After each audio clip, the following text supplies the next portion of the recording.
عملت سندوتشات جمبري كريسبي، حطيت عليها جرجير زي ما انتم شايفين، وكمية كويسة من الطحينة وعصرة ليمون. عايزة اقول لكم بجد خطيرة خطيرة، اجمد من الشارع. تكملة بقى لسندوتشات الشارع، قررت النهاردة هعمل سندوتشات جمبري وكاليماري وكمان صوابع كابوريا فاهيتا بطريقة سهلة جدا وبسيطة وانضف من الشارع مليون مرة. نخش على التتبيلة. عندي هنا نص كيلو من الجمبري، ويفضل طبعا لو حجمه يكون كبير، وكاليماري قطّعته بالحجم اللي أنتم شايفينه ده، والجمبري نضّفته كويس أوي وشِلت الرمل من الضهر. هابدأ أتبِّل الاتنين زي بعض، نُص معلقة من الملح هنا وهنا، نُص معلقة من الكمون، والاتنين كمية زي بعض بالضبط، وهاسيبهم تقريبًا نُص ساعة قبل ما أبدأ أشتغل فيهم، تمام. الكركم مهم أوي عشان يدّيني اللون الجولد الجميل، فهي كانت رشة كده بسيطة مش كتير. الكزبرة ربع معلقة من الكزبرة الناشفة، بتدّيها ريحة وطعم حلو أوي. البابريكا كمان ربع معلقة، بتعادل معايا اللون مع الكركم، وبتخلّي اللون حلو أوي. نُص معلقة من التوم، وده طبعًا مهم جدًا معايا أهم حاجة، وكمان هريسة الشطة لو موجودة عندكم، مش موجودة ممكن تحطّوا دقة. تمام، تمام. هنا حطيت عصير ليمونة، وعلى الجمبري برضه نفس الكلام حطيت عصير ليمونة. لو الليمون كبير حطي نُص ليمونة هنا ونُص ليمونة هنا. قلّبت الكلام الخطير ده كله مع بعضه وركنته على جنب. بعد كده بقى هابدأ أحضّر الدقيق بتاعي اللي هيخلّيه crispy وجامد أوي. حطيت تقريبًا كوباية من الدقيق في علبة، حطيت عليها معلقة ونُص من النشا، والنشا مهم أوي يا جماعة، هو اللي بيخلّيه crispy وحلو أوي. وحطيت كل التوابل اللي أنتم شايفينها دي، رشة من التوم الباودر، الكركم، الكمون، الملح. قلّبتها كويس أوي، وأهم حاجة إن أنا يبقى عندي علبة محكمة، عشان هاورّيكم يعني هتبقى اقتصادية بجد إزاي في الدقيق. تمام، تمام. هاحط بقى المفروض الخطوة دي إن أنا هاحط بقى معلقة من الدقيق اللي أنا تبّلته على الجمبري وعلى الكاليماري. الطريقة دي بتخلّيها crispy أكتر، وتخلّيها مقرمشة وحلوة أوي، كأنها زي بتاعة الشارع بالضبط. ما بتبقاش طرية كده وشاربة زيت. تمام، تمام. وهاحط يا دوب كده شوية مَيّة صغنطوطة شوية بشوية، وهاقلّب الخليط معايا. أنا هنا في أول واحد حطيت مَيّة كتير، بس رجعت ضبّطتها بالدقيق يعني. أنتِ يا دوب هتحطي شقشاق مَيّة وتقلّبي لحد ما الخليط يقلب معاكِ بعجين كده. تمام، تمام.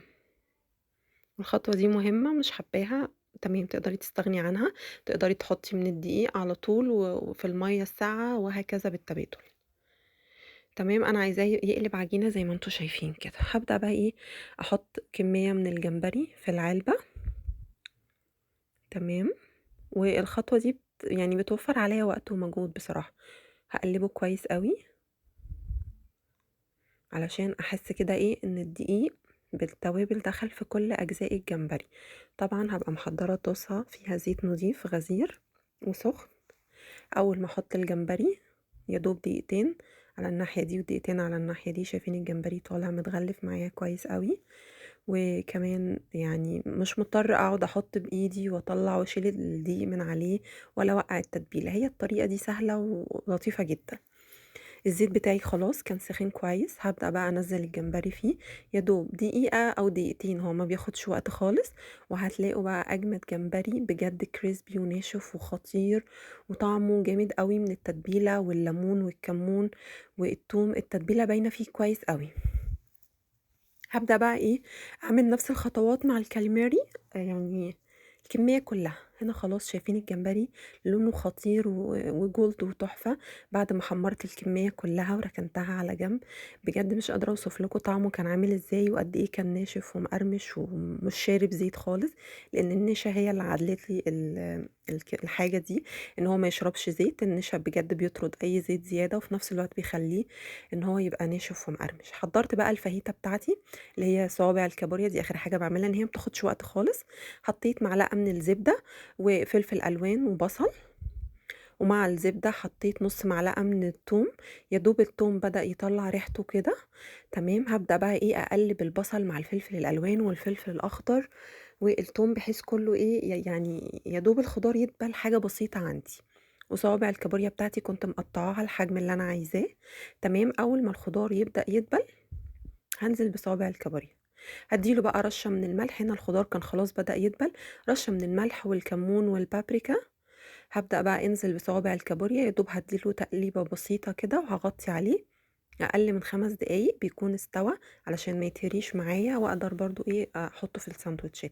والخطوة الأخيرة يعني بعد ما أطفي النار لأ sorry قبل ما أطفي النار ب5 دقايق، هادّي له عصير ليمونة واغطّي عليه. بعد كده بقى جاهز معايا أجمد صوابع كابوريا فاهيتا، ممكن تاكلوها مع الساندوتشات، بجد خطيرة، خطيرة، خطيرة.